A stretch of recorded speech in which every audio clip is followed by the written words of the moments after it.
guys, it's Bren. I think I just unlocked a new vice because I went to this smoothie place and it's really good, and now I want to go back and try all the smoothies. It's called just like Tropical Cafe, like very generic. Reminds me of Schitt's Creek. Isn't that called like the Cafe Tropical or something on that show? Anyway, yes, $8 worth of frozen fruit, but it's perfect. Today is so hot out. I actually had plans today to go to an outdoor beer festival that I paid $80 for the ticket, and then I bailed because it's 90 degrees out, and I just don't do heat like that. I don't own anything but long pants. I don't own any shirts that show my skin above the elbow. Like, I just usually don't go outside in the dog days of summer. I hibernate in the air conditioning, and it wasn't a big deal because I know just in my last video, wasn't I saying that I don't bail on plans? Look, I don't bail on plans if it's going to affect any of the people that I'm going with. But this was like, I had just found a group of people were going that I don't know. One of the girls in the group was someone I met on Bumble BFF, and she had an extra ticket. And I said, yeah, I'll go because, you know, I'm all like trying to meet people, make friends, do stuff. So I don't think anybody cared. It's not like I was going with one other person and I bailed, because then I would have gone. But nope, I just get to give them $80 and then not go. So lesson learned, I guess. I'm too old to be learning new lessons. You know what I mean? I don't know why I thought it would be inside. I've been to beer festivals before that were inside, and I was just picturing it would be inside, but then I found out it's a porta potty situation too, and I'm just like 90 degrees porta potties. It's not happening. It's not happening. All right, so I decided to do a video instead. I had 3 things I needed to do today. Go to the store, and I did that. Make a video and do some edits on the next book in my dad's series. So yeah, we're making headway. I guess I should probably address my last video. Thanks for watching. I feel like I was just venting and I needed to vent, you know? I don't want to say that I was hard on Ian, because I don't think I was really hard on him in that video. I mean, everything I said was true. The video was 100% true, but I'm kind of just over it now. You know what I mean? Like, I think maybe I needed to run into him that one day to just rip the Band-Aid off, and now it's like, whatever, I don't care. I just needed to get it out. Making the video always, that's why, part of the reason why I do this, kind of helps me just get stuff off my chest, and then I feel like it's out there in the universe and I'm done. But I have been back to Brewery X 2 more times, maybe 3 actually, since I saw him there, and he has not been there. So it was not outrageous of me to hope that he wouldn't be there, and you know, I was hoping I was wrong that he was there all the time, and apparently he's not there all the time, because the next 3 times I've been there, he has not been there. And I was prepared, of course, to see him those times, but the first time I just wasn't. So it caught me off guard. No, I don't have any hard feelings or anything, but I think there will still always be certain things that I look back on and get like upset about, you know, and I think I went back to this cocktail bar that I'd been at with Ian, and it just got me thinking about this conversation we'd had. And I think I said something about this before on the channel, so I'll try not to harp on it too much. But it just really made me upset, because I remember being there with Ian right around St. Patrick's Day, I think, because I remember green decorations everywhere. And he was ignoring me, just totally ignoring me. I was like, God, we look like that couple that's just on our phones. And I was trying to engage him in conversation, but towards the end, that's kind of, our whole relationship was like he was on his phone. And, you know, I was just making conversation, and I was like, hey, I heard this podcast the other day that was talking about a study about Ozempic, and they said that there had been this study done that showed that women made less money for the same job if they were overweight, whereas for men, it didn't affect them at all. Skinny guys, fat guys, whatever body type you had, you made the same amount of money. And Ian's response was just like, God, I'm so sick of hearing about women's problems. Men have problems too. And I just don't think I'll ever forget that he said that, because it was just so outrageous of a response that just, I think, really illustrated why we're not like good for each other because I wasn't trying to be like a feminist or go on any kind of feminist rant or anything like that. I was literally just trying to get him to talk to me about something. The other day, this girl that I'm talking to on Bumble, not the one I was supposed to hang out with today, a different one, sent me a screenshot of a conversation that she had with a guy on a dating app. I'm actually going to share this with you because it's insane, but at the same time, it's not insane because I've had conversations like this all the time with people on dating websites, on Instagram comments. I've had similar things in real life. Honestly, I probably have to go back to like college, maybe, definitely high school, to remember having in-person conversations like this with guys, but I certainly had. This girl that I know from Bumble, the one that got this message, she is not overweight. She's not overweight at all, which is what's so insane about this. But I'm going to warn you, there is some racist stuff in here. Yeah. So anyway, she's talking to this guy. She's just trying to meet people, right? You know what I mean? Just a girl in the world out there, putting herself out there.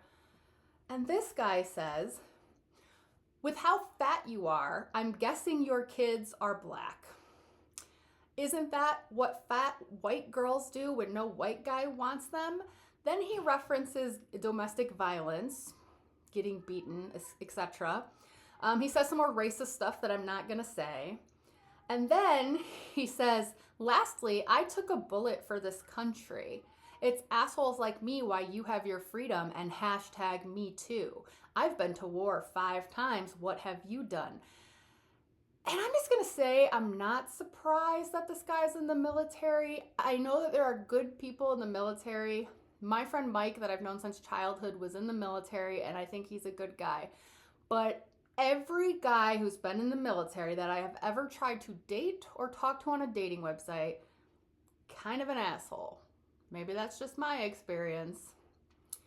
But anyway, it continues. There's a lot more, actually. Why did he leave your fat ass?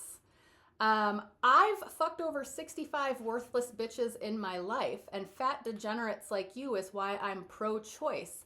I hope your chins are okay, stretch mark princess. This is a man's world. Don't ever forget it. The way you eat, heart disease will make those bastards orphans in no time. Tubs.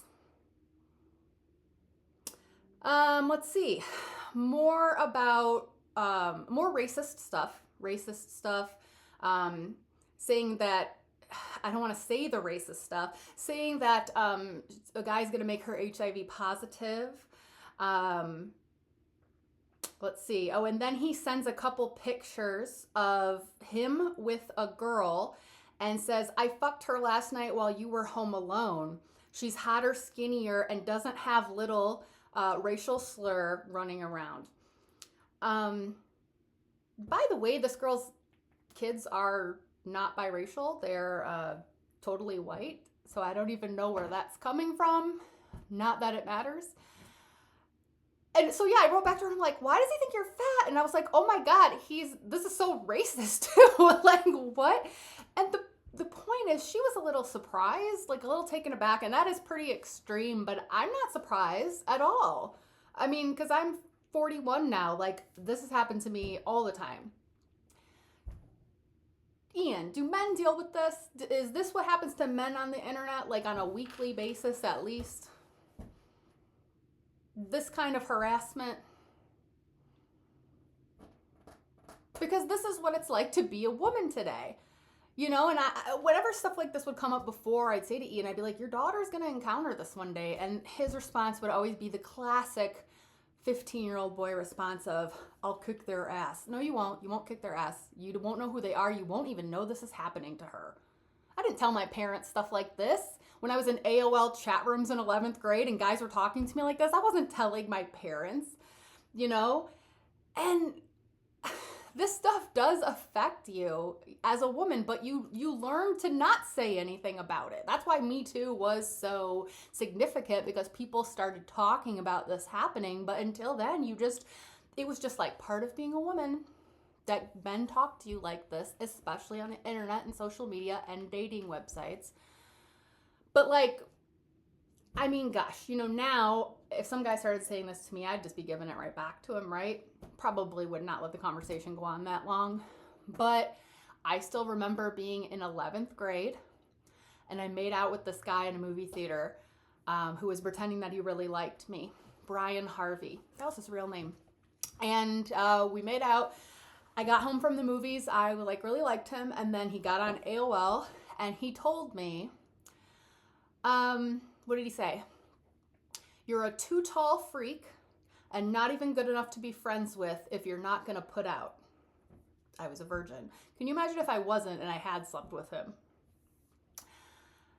But my point is, I'm 41 now. I was 16 then, and I still remember the exact words that he said to me. Too tall freak. Not even good enough to be friends with if I'm not going to put out. I still remember it because, when you're young, this stuff gets to you. And apparently this girl on Bumble BFF, she's new to online dating because she was married for a very long time, had kids with her ex-husband. It was not her fault why they split up, actually. Sounds like it was definitely her ex. If she was the one who initiated leaving, she had good reason for it, put it that way.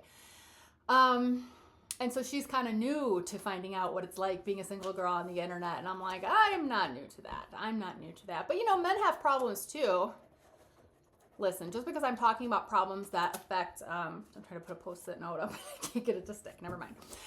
Just because I talk about problems that affect women doesn't mean I don't acknowledge that other people have problems. You know what I mean? Like if someone's telling me about problems in the LGBTQ community, I'm not sitting there going like, what about me though? Straight people have problems too. No, I'm just listening and trying to just listen and be an ally, lend an ear, that's how you, I don't know. Anyway, I mentioned in a video a while ago how the internet just gets to me. I've really had to stop with the Instagram Reels, the TikTok, even Reddit, just because it's just so toxic. And I don't know how my Instagram Reels went from puppies and vegan recipes to misogyny, but we're there. I was just watching a reel the other day of a woman just doing a get ready with me for a date. It's just get ready with me. Putting on her makeup, doing her hair, picking out an outfit. She's just making a nice, wholesome get ready with me video. And then I went to the comment section. I should just never go to the comment section. Because the comment section is just a bunch of guys being like, oh my God, you're so ugly. Makeup should be illegal because what's going to happen when he sees you without makeup? You're just a whore, and, how many guys have you slept with? You're so old to be dating still. You're worthless now. Women over childbearing age are worthless and good for nothing to men. And it's just so much. The majority of the comments are these men, and I'm like, even if men are like this, how many of them are actually on Instagram? Why are they even seeing this? And then putting in the effort to make these comments. If these are just the ones that are putting in the effort to watch and make these comments, how many men out there think these things but aren't saying it on the internet like this? I am really at a point. I told my best friend Cassie the other day that out of all of the single straight men that are out there, probably maybe 2% I would consider dating. I don't want to say I hate all men, but I'm getting there. I obviously don't. I know that there are good men. My friend Brendan is a good guy. I wouldn't be friends with him if he wasn't. My dad is a great guy. Someone in my last video made a comment kind of insinuating, if you're having problems dating as an adult or problems with men, maybe your parents screwed you up. Specifically referenced my dad, and my response was if my dad screwed me up for dating, it's only because he's such a good guy that no one can compare. You know what I mean? I know that they exist, but just as much as you may think that all the women that are, older are undateable, the men are down to slim pickings as well. And out of the 2% of men that I would even entertain the notion of dating, probably only maybe, I don't know, 1/4 of them, a 0.05 of just that 2%, probably less, would even want to date me. So, I don't hate men because I know good men, but they're not on the internet. Only one more thing I'm going to say about guys, and then we're going to move on, and I'm going to tell you about my Bumble BFFs. But yeah, if you see this guy on a dating website, Jonathan, run. Run. Run from Jonathan. Smoothie break. Brain freeze. I want to drink it before it melts, even though I'm filming, but whoo, here we go. Okay. My friend's Canada Day party. I don't think I've filmed since then. I'm trying to figure out why I have a shadow right here. Is it just wrinkles, or is it the way my eyeshadow is kind of smeared in my eyelash? Anyway, there. I keep looking at it the whole time that I'm filming, and I'm like, I'm going to edit this later, and I'm going to be like, why does the car in my eye look like that? Like, this one doesn't. Well, maybe it does. Oh, God, I'm getting so old. I'm getting so old. I'm so worthless. No one will ever want to be with me. My friend's Canada Day party was super fun. It was good to just hang out with people that I've known for a really long time, so I could just be myself and not have to, like, impress anyone or get to know anyone. So, yeah, there was that. But otherwise, I've just been trying to, like, again, meet people, get out of the house. Even though I've turned into much more of a homebody than I ever was before, I've really stopped kind of even wanting to go out too much. Like, sometimes I do. Sometimes I'm in the mood. Like, I had brunch with this gal on Sunday, and then afterwards, like, she went home. She was going to go to the grocery store, and she invited me to do that. I was kind of like, I sort of want to go up to the bar and have a couple drinks. You know what I mean? But it's not her jam. There's 2 girls that I've met so far in person, and I've got another one that is trying to set something up, so there'll be a third soon. These 2 girls are very different. Let's talk about the first one. The first one is the one that I met, and if anyone's screwing this one up, it's me. The first one, she is the one who saw Ian and met him because her friends know him. And we went out, and after that whole debacle was over, we had a good time. She is married, and she doesn't have a lot of dating experience. It sounds like she's been with the same guy for like over a decade, but no kids. But she likes beer. We like the same kind of music. So we had fun the first time, and I kind of said to her when we were like parting ways, because she's from out of town, she lives like 90 minutes away, but sometimes she works in my city. And she had worked there that day, and I ended up dropping her off at her hotel because she got a hotel. And I was like, I feel so bad that you got a hotel, like, to hang out with me. And I was like, next time you can just crash with me. And I sort of said it offhandedly after I'd had a couple of drinks. And so then but I mean, I meant it. But then she texted me later. She's like, I'm working in your city July 11th and 12th. You know, would you want to go to dinner on the 11th, and then maybe I could stay with you? And I was like, oh my gosh, yeah. But then I'm in my head, I'm panicking because I don't just really have like guest accommodations set up.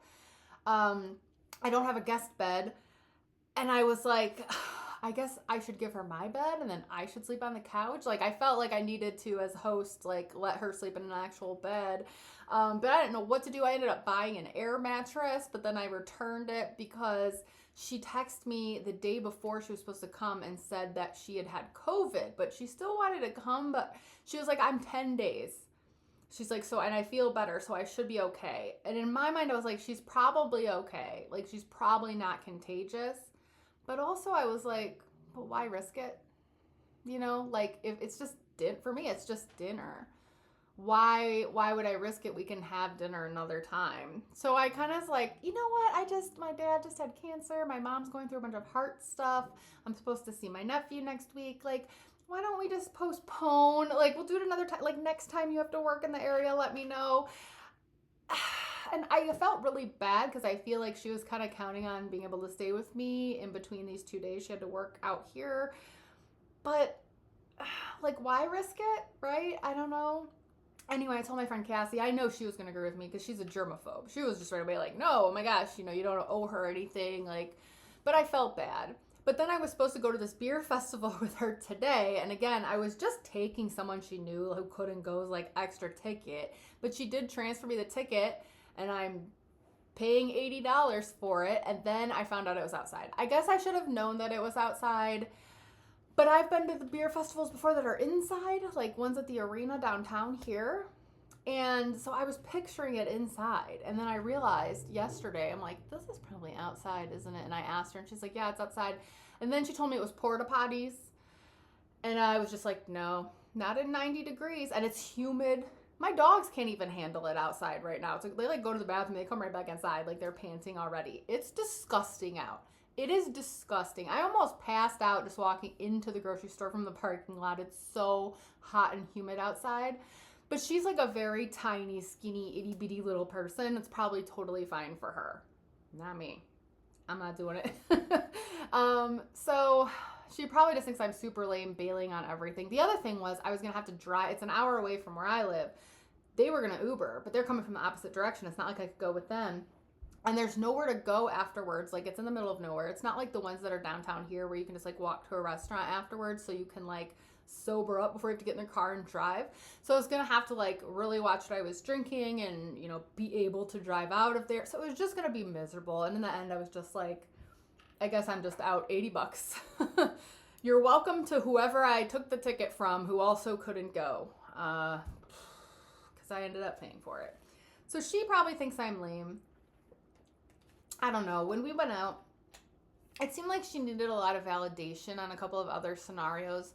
She had a couple other girls that she'd met on there, and like one was kind of ghosting her, and one had like said something really nasty to her. So she was like showing me the texts, and like she just kind of wanted me to verify like that she wasn't crazy and everything. And that's fine. That's what she needed. It can't be.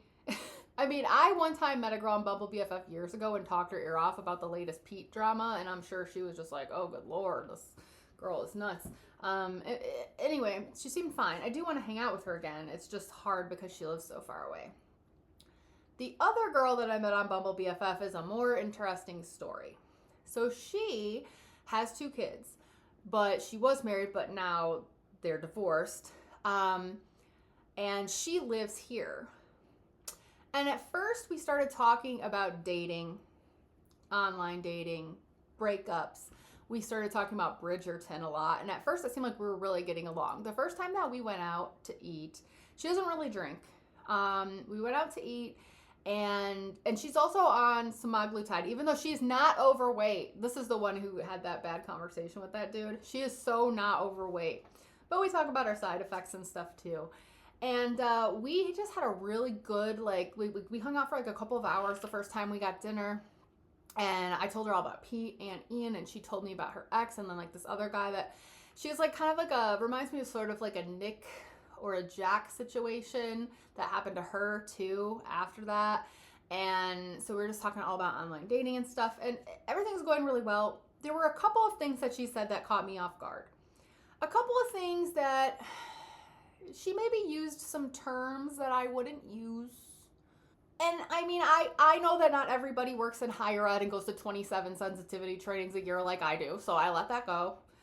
But she also kind of said something about having a pregnancy scare, and like that doesn't happen to people like her. She's a good person.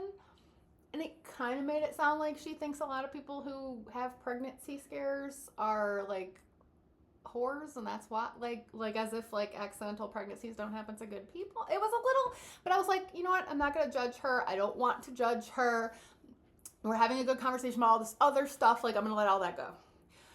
But then the second time that we hung out, so one thing I liked about her is I had told her about the Ian story and about running into him at Brewery X, and she was like, let's start going there. She's like, let's go to Brewery X like every week. She's like, I don't want you to not go there because of him. And I was like, cool, I've got a new friend to go to Brewery X with. So we went, and most of the conversation was good, but again, there were a few things she said that just, I don't want to like bust out everything that she said, but there were, let's just say that we probably don't share the same politics, and that's okay. I'm okay with having friends who have different viewpoints than me, interesting conversations, etc. She might be a little much, but then I think what really just topped it off was she looked me straight in the eye and she was dead serious. And she said 9/11 was an inside job, and she could not believe that I did not agree. She was blown away that I also didn't think 9/11 was an inside job. Again, I'm like, you know, I want to open my mind. I want to have friends of all persuasions. I want to know why she thinks the things that she thinks. So anyway, last thing that I'll end with, I'm down 20 pounds now on the Ozempic, Wegovy, semaglutide, whatever you want to call it. But the last week I haven't lost any weight and I'm hungry again, so I feel like it's not working. So I asked my doctor to call in the next highest dose, and she did, but it's not in stock at the pharmacy yet. I'm waiting for them to get it. In the meantime, I've had to sign up for this lifestyle management program with my insurance, and I'm on a waiting list to see someone through that because there's no available appointments. So the thing that is freaking me out now, so every time I make a video, it's like a new side effect that I get to talk about. I'm happy to have lost 20 pounds. Like, that's exciting. But my eyes have been really bloodshot. I mean, they are right now. Hang on, I got an actual mirror here. They're not too bad today, but they're bloodshot. And I never have had bloodshot eyes. Even though I have thyroid eye disease, that was never a symptom of my thyroid eye disease, bloodshot. Just for a lot of people it is. For me, it wasn't. I'm not someone who gets bloodshot eyes. And even the few times in my life that I've smoked weed, I have not had bloodshot eyes. It doesn't happen to me. But I swear to God, like 2 or 3 days after I started to, like, I took the first shot, bloodshot eyes, and they have been bloodshot ever since, every day. And at first I was just like, well, whatever, you know, like it wasn't noticeable to other people, or at least no one said anything to me because it's not like super red or anything. But I was like, okay, I guess that's just the side effect. But now this new study came out like this week that showed an increased incidence of eye stroke due to lack of blood to the optic nerve, causing irreversible blindness in people on semaglutide. And now there's people on the internet arguing over how valid was the study, what does it mean, how do you interpret the results, should you stop taking it or not? And I just I read the whole study, and then I Googled, like, does bloodshot eyes mean you have a lack of oxygen to your eyes? And the internet tells me yes, and now I'm freaking out because I will risk pancreatitis and gallbladder surgery and paralyzed stomach to be on this stuff, but I don't think I want to risk my vision. So I made an appointment with an ophthalmologist that I saw for thyroid eye disease back in 2020, but the soonest I can get in is October. In the meantime, I asked someone from his office to call me. I don't think they're going to. And yeah, I mean, I see my endocrinologist in a month and a half. I can ask her, but I really want an eye exam now. And I'm just like, I don't know. It's doing a lot of really good stuff for me. That's the thing. It's not just weight loss. Like, I'm losing weight, but also, let me tell you, my nails aren't breaking anymore. I just cut them, but they were really long. My nails used to be so peely and flaky and breaking all the time, and now they're like stronger. I actually feel like I'm growing more hair since being on it. I really need to dye my roots. You can see I'm getting so gray in my old age. And I know some women embrace the gray and are like, I'm just going to go gray. I'm not. I'm going to be like my grandmother. She was getting blonded at the salon until the day she went. So, anyway, I'm sleeping through the night where I wasn't before. I have more energy. I really think that I had high cortisol. I had all the symptoms of high cortisol before I went on this stuff. And I told my doctor, and she did a cortisol test. And, it didn't show anything, but I also didn't get it as early in the morning as you're supposed to get it. So I don't know that the results were valid. But now all those things, all those problems I had associated with high cortisol have gone away. And semaglutide can help correct high cortisol. So I'm like, is that what's happened? I don't know. But it's doing a lot of really good stuff. But my eyes are bloodshot. And I don't know what to think. Anyway, that's it. I'm going to leave it there. I don't know how much more effort I can put into Bumble BFF because I don't know. I mean, it's weird. It's weird because I guess, like, when you're online dating, you're just looking for, like, one person. So if you go out with someone and you seem like you have enough not in common with them that you can go out with someone else and find someone who has more in common with, then it's pretty easy to eliminate them from the dating pool.